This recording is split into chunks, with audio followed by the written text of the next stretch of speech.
Mardi 22 septembre 2015, bonsoir à tous, c'est parti pour la première édition de la soirée Sonyota Télévision. Au sommaire, après Christian Mwando, c'est au tour de Juvenal Kitungwa, ministre provincial de l'Intérieur, de rendre le tablier. Il a déposé sa démission ce mardi 22 septembre 2015 au gouvernorat de province.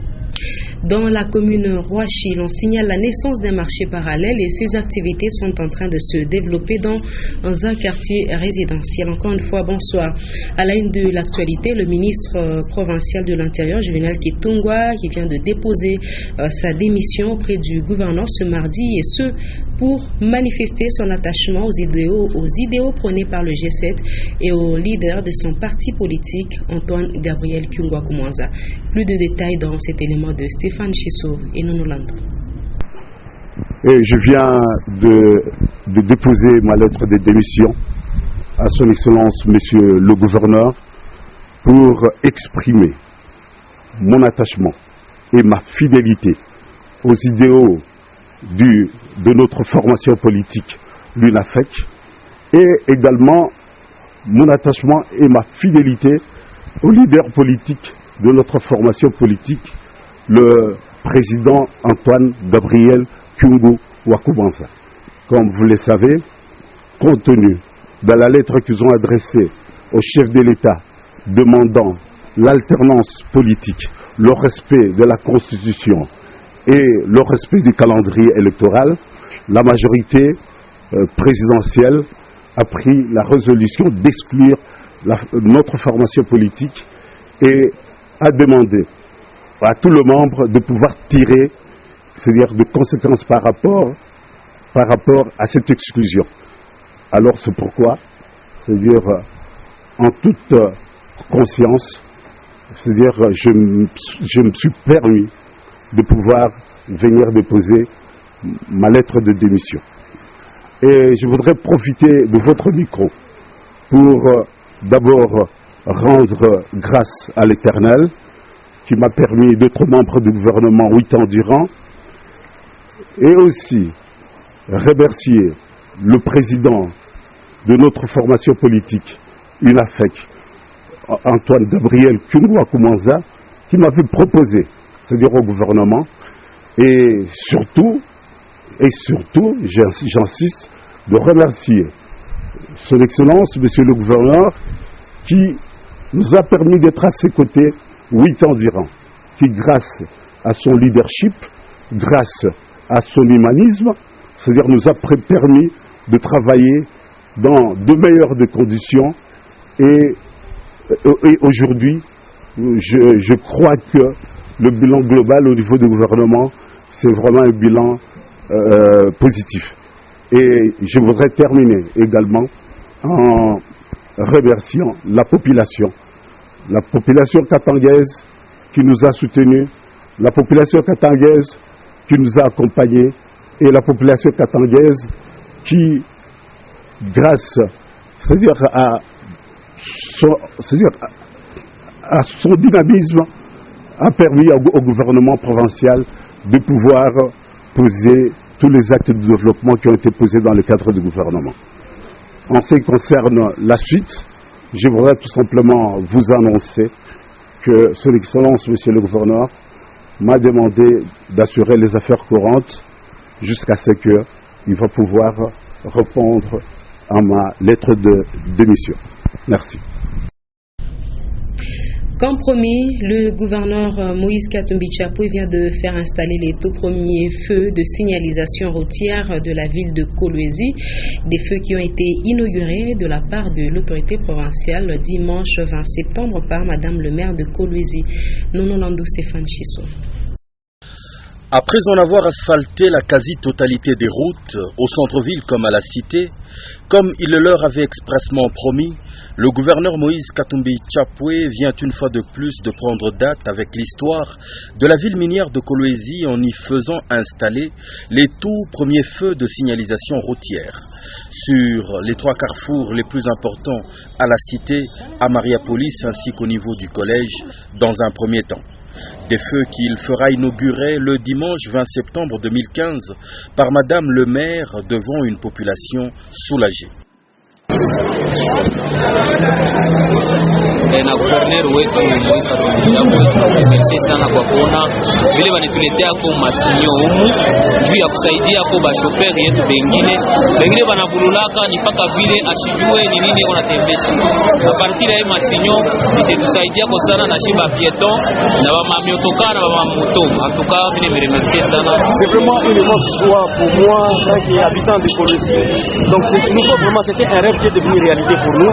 Je remercie vraiment nos autorités, particulièrement Son Excellence, Monsieur le gouverneur Moïse Katumbi pour cette initiative pour la population de Colosi. Pourquoi? On avait du mal à conduire. On avait du mal à conduire parce que les chauffeurs ne parlaient pas un même langage. Là, à travers les signaux, nous aurons vraiment à parler le même langage avec les signaux.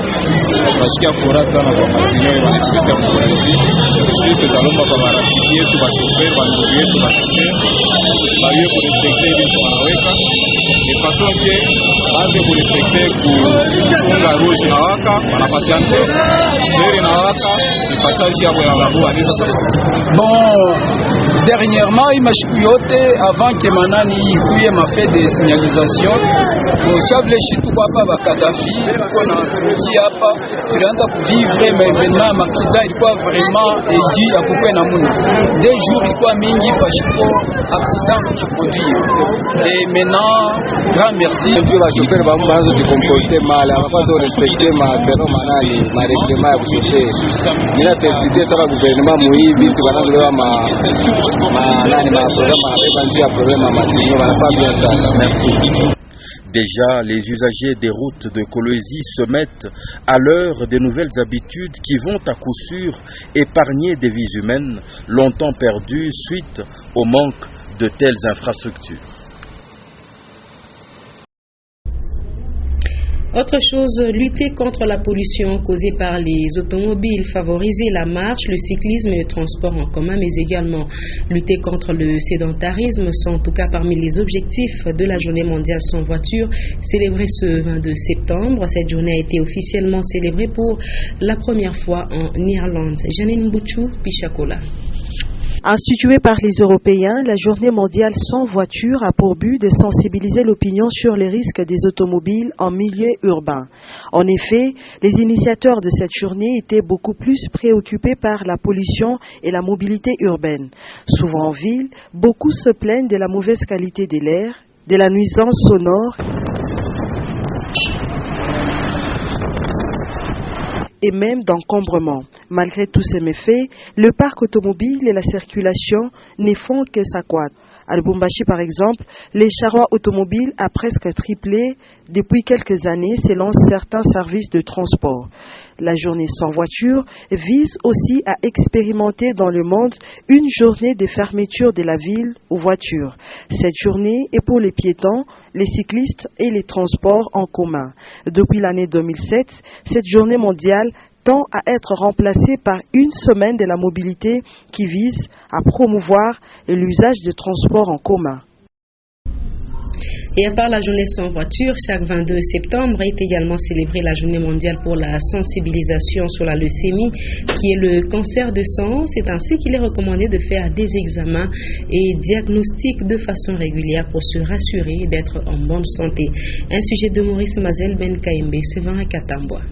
Le cancer de sang, il en existe plusieurs types selon qu'il s'agit de la multiplication d'une ou plusieurs cellules de l'organisme.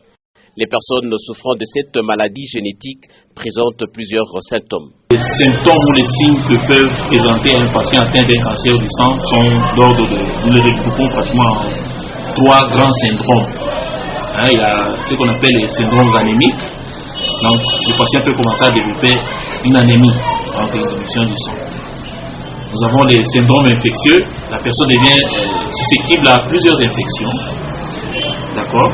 Et il y a ce qu'on appelle les syndromes hémorragiques, lesquels commencent à saigner de partout. D'où l'importance de certains examens ou diagnostics le plus souvent recommandés par les médecins. Le diagnostic d'un cancer du sang passe par l'analyse sanguine. Donc il y a un examen qu'on appelle l'hémogramme, le cytogramme. Donc il faut faire une analyse complète du sang. Et c'est pas... Des fois ça peut être un examen fortuit qu'on peut déceler qu'il y a une prolifération anormale d'un type de cellules qui prolifèrent dans le sang. À ce moment-là, on peut faire une découverte fortuite. Tout comme aussi, on peut faire une découverte en fonction des complications qui peuvent survenir. La prévention contre le cancer dépend des facteurs, des risques auxquels les personnes s'exposent. Le cas par exemple de la radiation et l'exposition à certaines substances toxiques ont des conséquences néfastes sur la santé. Et puisque nous parlons santé, coup d'œil sur l'hôpital de Moubidi, c'est à 35 km de Mitwaba. Un seul local constitue cet hôpital qui reçoit plus de 5000 habitants de la contrée. Un infirmier le dirige, secondé de 2 autres personnes, et cet hôpital n'est pas équipé. Tous les soins se font avec des moyens rudimentaires. Explication de Léon Magloire Monga. Ce centre de santé du village Moubidi n'a qu'une pièce, quelques flacons et un lit. Et c'est l'unique de toute la contrée. Plus de 5000 âmes ne comptent que sur ce centre tenu par un infirmier qui remplit toutes les tâches, mais les moyens mis à sa disposition sont très minimes. Le centre de santé est en Moubidi. Tout qui sait, mais le centre de santé, il y a pas retourné le poussé. Tu vois, nos matériels, il y a mini pas de petits quoi, bah, du quoi, tu vois, la souffrance, il y a mini. À tout le matériel, il y a mini. Na madawa yenyewe hatuna nayo. Surtout paludisme, il y a moins de malnutrition. Le centre de santé de Moubidi était jadis subventionné par une église et certaines ONG, mais plus rien n'est fait, surtout à cause du phénomène Maïmaï qui a sévi dans la contrée. De nos jours, tout est à refaire. Selon un dernier rapport publié par l'UNICEF, la RDC vient d'enregistrer une baisse du taux de mortalité infantile et pour cette agence onusienne, cette baisse est évaluée à 30%, des chiffres encourageants pour le pays, mais il faut également sensibiliser les communautés les plus pauvres, nous disent Michel Olela et Karine Kabongo. La RDC enregistre des progrès importants dans la réduction de la mortalité infantile et de jeunes. Aujourd'hui, le taux de mortalité des enfants de moins de 5 ans a baissé de 30%, et cela entre 2007 et 2014, selon l'UNICEF.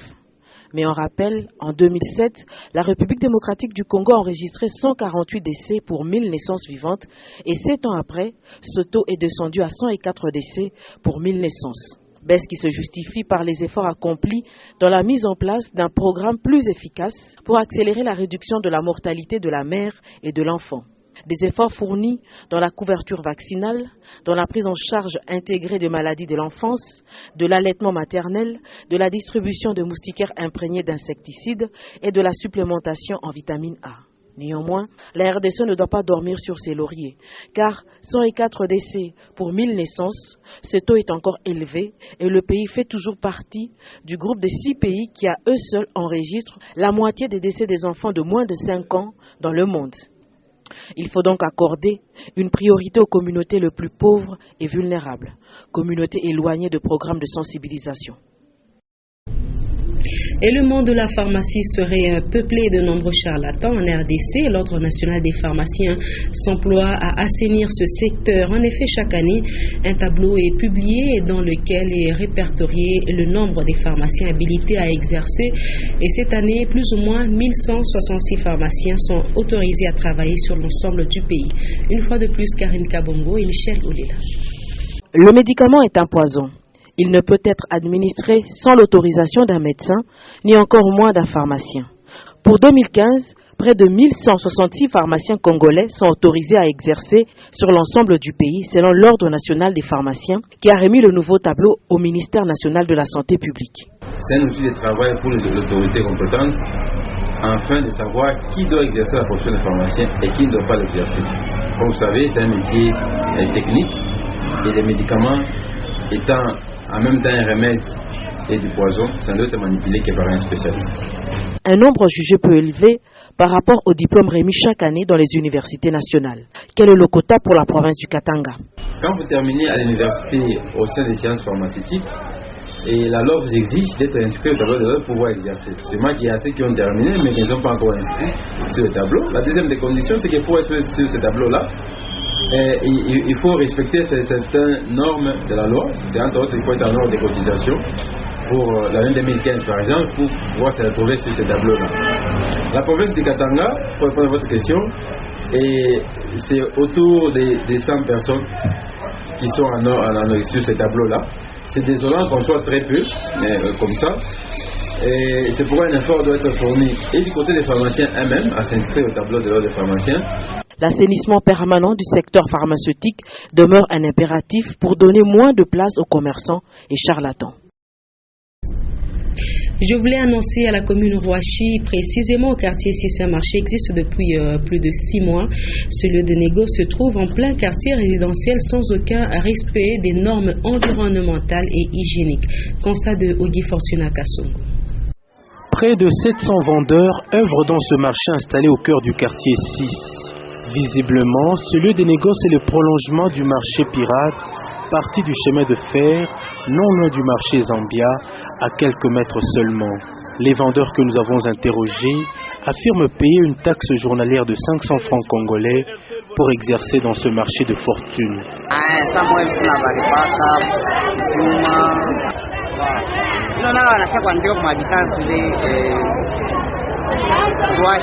En plein tournage de ce reportage, quelques agents percepteurs de la commune Rouachi nous interpellent et confirment que ces lieux de négoce dépendent bel et bien de leur entité.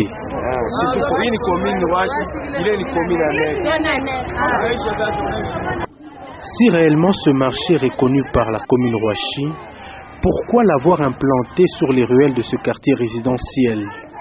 Autre problème, le non-respect des normes hygiéniques et l'opacité administrative observée ici. Au regard de l'anarchie dans laquelle évolue ce marché, c'est un manque à gagner pour le trésor public, surtout que l'érection de ce marché de fortune contribue au dépeuplement du marché Zambia, qui est une véritable source de recettes pour la ville de Lubumbashi. J-2 pour la tenue du premier salon international du tourisme à Lubumbashi. Les avenues de la capitale qui préfèrent revêtent aussi des attraits touristiques, et cela suite aux multiples débaptisations qu'elles ont connues suite aux événements politiques. C'est le cas des avenues Monseigneur Jean-Félix de Mptine, Laurent Désiré Kabila, Likasi, Mwepo et Consort. Diane Kassongo, Michel Olela. Bon nombre d'avenues de Lubumbashi ont été plusieurs fois débaptisées depuis la création de la ville.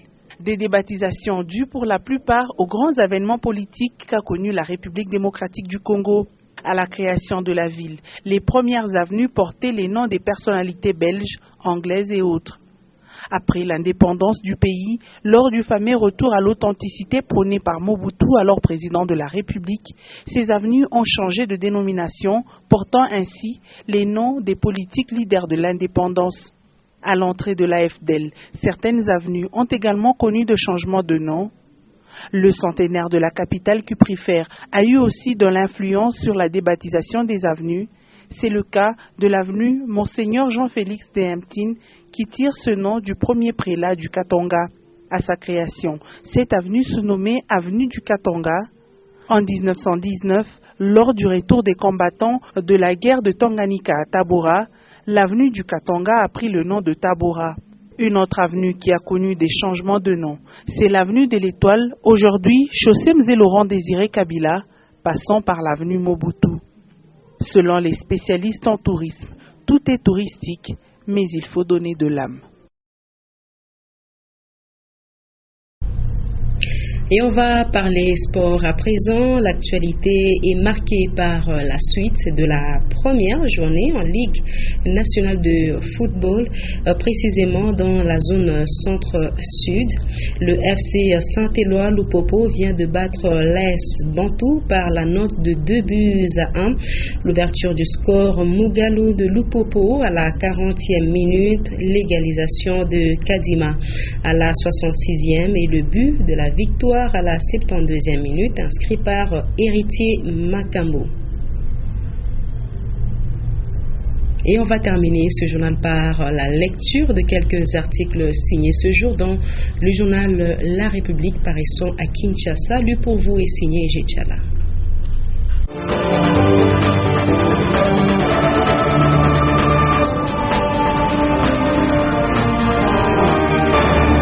Bienvenue Madame, Monsieur à ce 833e numéro du quotidien La République. À lire à la patiente Katanga, grâce à Moïse Katumbi, le boulevard Missiré de Lubumbashi doté d'une passerelle pour piétons. La CENI accrédite 120 observateurs électoraux de la CENCO Article à lire en page 4. Et en sport, Ligue des Champions, les TP Mazembe préparent sa demi-finale. C'est parti à Khartoum, du léger pour démarrer, à lire à la page 11.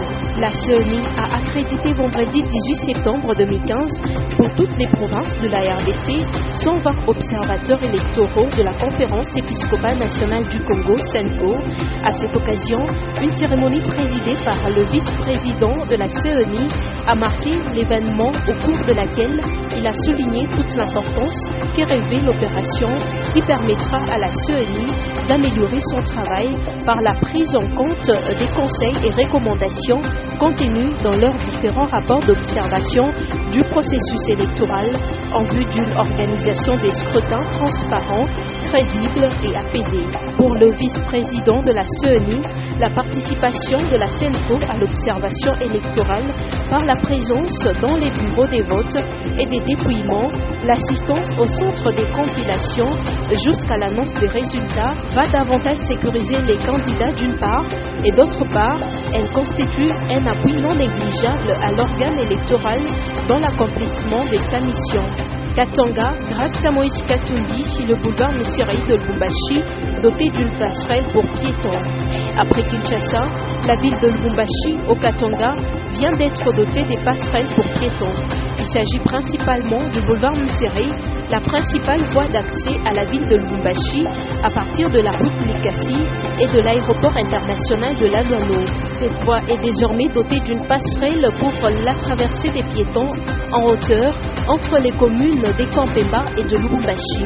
À cette occasion, le gouverneur du Katanga a visité, après l'ouverture de la passerelle au trafic, les travaux de construction de la voie de l'Interland qui va de Kashamata sur la route Kasumbalesa à la route Likasi en passant par les lignes haute tension. En sport, Ligue des Champions, les tout-puissants Mazembe préparent sa demi-finale. C'est parti à Khartoum, du léger pour démarrer. Les confrères notent, les Corbeaux ont réalisé leur première séance d'entraînement à Khartoum ce dimanche soir.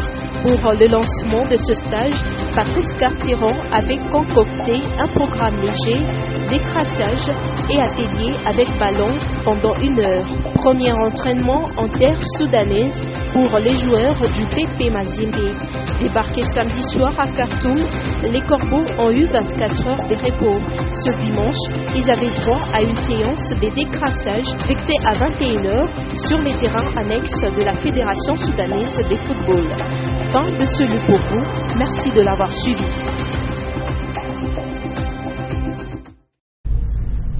Et c'est aussi la fin de cette session d'information. Note pour l'essentiel avant de nous quitter. Après Christian Mwando, c'est au tour de Juvenal Kitungwa, ministre provincial de l'Intérieur, de rendre le tablier. Il a déposé sa démission ce mardi 22 septembre 2015 au gouverneur de province.